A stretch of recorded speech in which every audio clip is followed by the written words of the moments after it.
The Nigeria Liquefied Petroleum Gas Association is hosting experts, exhibitors and delegates from the international gas community to an industry discourse on the challenges and prospects of the LPG market in Africa.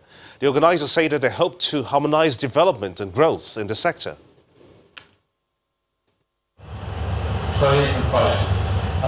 It's a two-day event, and these professionals are taking a deep dive into the intricacies of the Nigerian LPG market.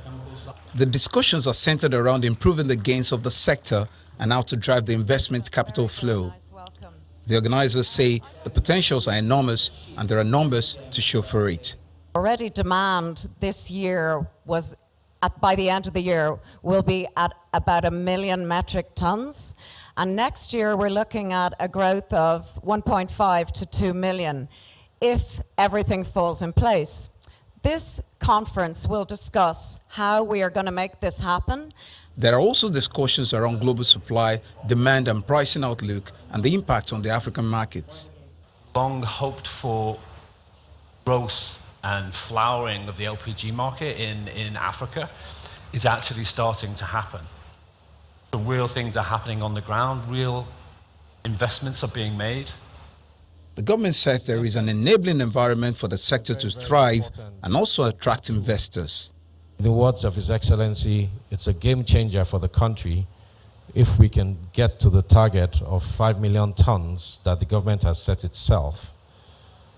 And in order to do that, there's been a couple of fiscal policies that have taken place in the last 2 years. A key one is the removal of VAT on the domestic LPG by 5%. On the sideline, the exhibition was declared open with more than 50 exhibitors' products on display. It's an honor to have you with us today. The summit breaks into panel discussion with robust debate around government policies, taxation and tariff on the importation of LPG accessories, and efforts at deepening the domestic markets of the product. With these exhibitors, the organizers say the event provides the needed platform for more business opportunities. We want to see as many deals will be signed during this conference. A lot of transactions are going on. You can see a lot of meetings, companies are meeting all of you. It is a case of investors meeting with infrastructure developers, meeting with OEM experts and what have you. So it's a win-win. The Nigerian Liquefied Petroleum Gas Association says the summit is in line with its mission of promoting the use of clean energy for a low-carbon world, develop and sustain the gains of the markets while promoting compliance with health and safety standards. You're watching the news at 10 on Channels Television, reaching you live from Lagos. Time now for business news with Anne Nwaudo.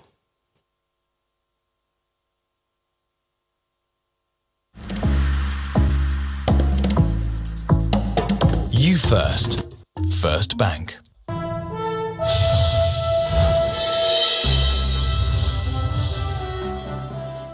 Thank you, Gimba. Welcome to Business News. Nigeria's foreign exchange reserves have hit their lowest in almost 2 years, and that's after falling below the $40 billion mark. That's according to the latest report from the Central Bank of Nigeria. The country's forex reserve fell to $39.88 billion as at November the 25th, and that's its lowest level since January 18th, 2018. The reserves, which was recorded consistent drop in the last 4 months, had risen to a high of $45.18 billion on June the 10th this year. Meanwhile, Central Bank Governor Mr. Godwin Emefiele says that there is no cause for alarm over the fall in foreign reserves, and is assuring that the CBN will now continue to defend the naira at the forex market.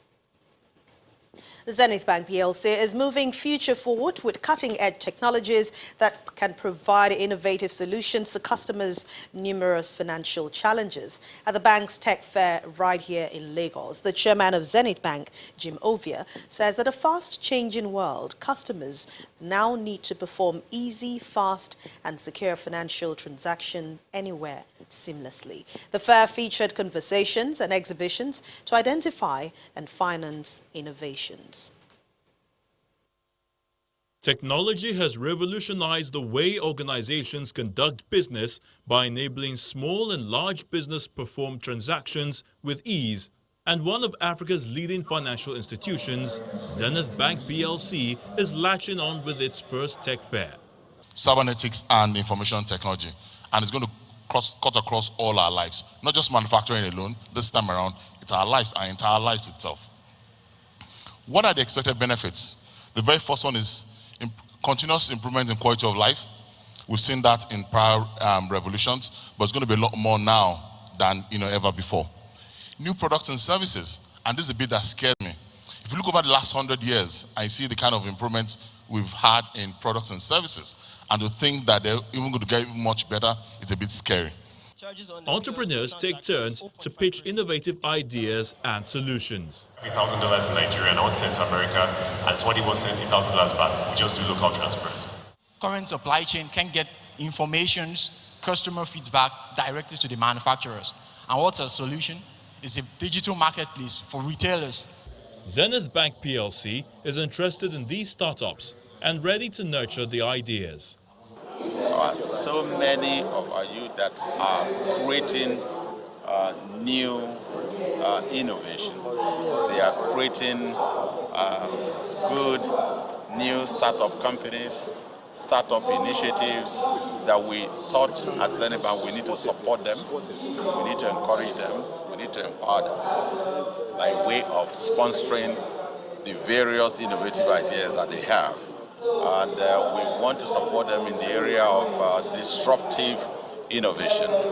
What we expect them to do is, if you have the idea, nurture it, be disciplined about it, and if you come to Zenith, you'll get the maximum support you require. For the country director, Google Nigeria, adequate skills are required to take full advantage of the innovation in order to navigate the various platforms. For you to be able to participate in these tools and platforms, you need to be skilled, right? You need to have the basic understanding about how to navigate these platforms. The Zenith Tech Fair features about 2,000 participants, 50 exhibitors, and 400 developers. Bearish sentiment is gaining some ground at the equities market. Investors are still extending sell pressure on stocks, and this is the second week in a row now. Let's hear more from Layo Adegoke.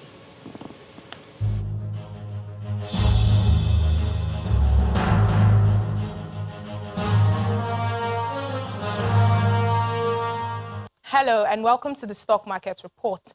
Midweek trading at the Nigerian stock market saw profit-taking on bellwether components of the oil and gas, banking and consumer goods sector, which dragged the oil share index by 0.35%. Total turnover of shares traded today were lower compared to Tuesday's session, as 189.86 million shares worth 1.4 billion naira changed hands in over 3,400 transactions.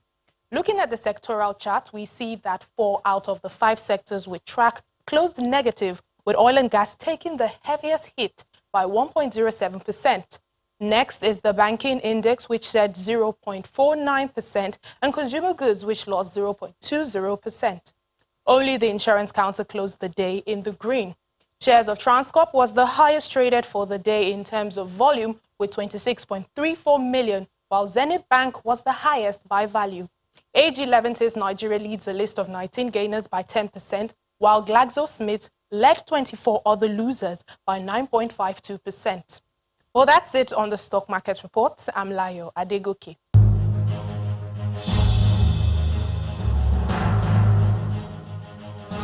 Thank you, Layo. We're hoping for a better week. Now, stocks on Wall Street markets maintained their rally for a 4th consecutive day following the release of stronger than expected third quarter economic data. Let's see how they all ended at the close of business.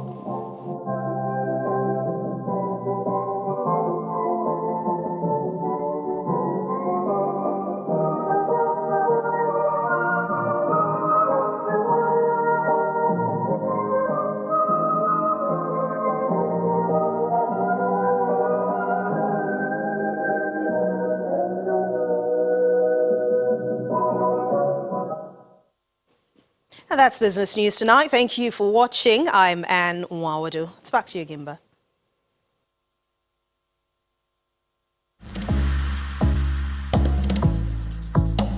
You First. First Bank. Brilliant. Many thanks indeed, Anne. Islamists have been sentenced to death for 2016 attack on a cafe in the Bangladeshi capital in which 22 people, mostly foreigners, were killed. The attack on the Holly Artisan Cafe in Dhaka was carried out by a group of 5 men who took diners hostage. The 12-hour siege was Bangladesh's deadliest terrorist attack. Let's head to our London studios now, where Simon Pusey has more international news in Around the World in 5. Good evening from the Channel's newsroom here in London. The number of people killed during an earthquake in Albania has climbed to more than 25 as rescue crews scrambled to find survivors. There were cheers as a 19-year-old man was pulled from the rubble nearly 24 hours after the magnitude 6.4 quake hit. International teams have joined the effort, now racing against the clock to find more survivors. Left homeless or fearing for their safety, hundreds of people have spent the night sleeping in tents and cars while enduring around 500 aftershocks. An explosion at a chemical plant has rocked a community in Texas. The blast was felt more than 30 miles away and homes in the surrounding area were heavily damaged. Blew off part of my friend's roof. 3 workers sustained non-life-threatening injuries. 16 of the 39 people found dead in a lorry in the UK last month have been repatriated to Vietnam. Hundreds turned out as their bodies were returned home, friends and family mourning the loss of their loved ones. The victims had allegedly paid large sums of money to be smuggled into Britain. Lorry driver Maurice Robinson pleaded guilty to plotting to assist illegal immigration on Monday. The remaining bodies will be repatriated in the coming days. The black boxes from 2 French military helicopters that collided in Mali have been recovered. 13 soldiers were killed in the crash, which happened late on Monday during an operation against jihadists. It was the heaviest single loss for the French military in nearly 4 decades. 7 members of an Islamist militant group have been sentenced to death in Bangladesh. The men smiled as they left the court, and witnesses say they looked defiant as the ruling was handed down. They were convicted of plotting an attack on a cafe in 2016 that killed 22 people in Dhaka. Most of the victims were foreigners. An 8th person was acquitted. In a first for Spain, authorities have seized a haul of drugs from a submarine. It's thought the crew intentionally sank the so-called narco sub as police tried to intercept it. The 20-metre vessel was refloated with the help of divers and balloons and later towed into a port. More than 3 tons of cocaine was found on board. 2 Ecuadorian nationals have been arrested. A 3rd person managed to escape. Angry farmers have dumped straw on the Champs-Élysées in Paris. Hundreds drove their tractors into the French capital to protest against government policies, which they say threatens their livelihoods. The action comes a day after thousands of farmers in Germany staged a similar protest. Traffic was brought to a standstill in Berlin as demonstrators gathered around the Brandenburg Gate. They're demanding better security, saying they won't accept the current situation. Counting is underway following an election in Namibia. More than 1.3 million people were registered to vote in the presidential and parliamentary polls, which was staged against a backdrop of discontent. The president, Hage Geingob, who is seeking a second 5-year term, is facing 10 challenges, including the country's first female presidential candidate, Esther Mwinyangwe. Geingob's government has been criticised for a lagging economy, huge unemployment and a corruption scandal. Ursula von der Leyen has been confirmed as the new European Commission President. 461 voti favorevoli, 157 contrari, 89 astenuti. Her term and new team will take office on December the 1st. Pledging €3 trillion, the first female to take on the presidency, promised to fight the existential threat of climate change. She also made her views on Brexit very clear. We all know that one member of our family intends to leave our union.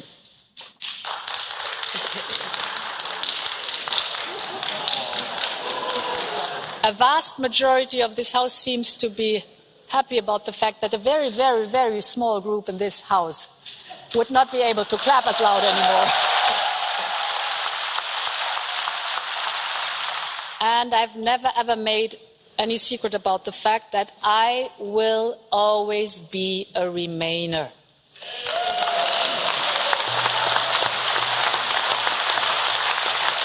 And finally, a Japanese drill has triggered some giggling and some debate on Twitter. Lawmakers put on what were described as disaster prevention helmets to help them prepare for emergencies. That prompted social media users to question if they were making light of life and death matters. There was, however, a serious message behind the exercise. 本会議中に何かあったときは速やかにヘルメットを装着して落ち着いた行動ができるようにしてください。今後も本会議には常に緊張感を持って臨んでいただきたいと思います。以上。And that's your international news around the world in 5. Interesting. Thank you so much indeed, Simon Pusey. Still ahead on the news at 10, African champions the Tigers of Nigeria draw in tough group alongside USA, Serbia and Mozambique in final qualifying tournament for the Tokyo 2020 Olympics. That's the sports news.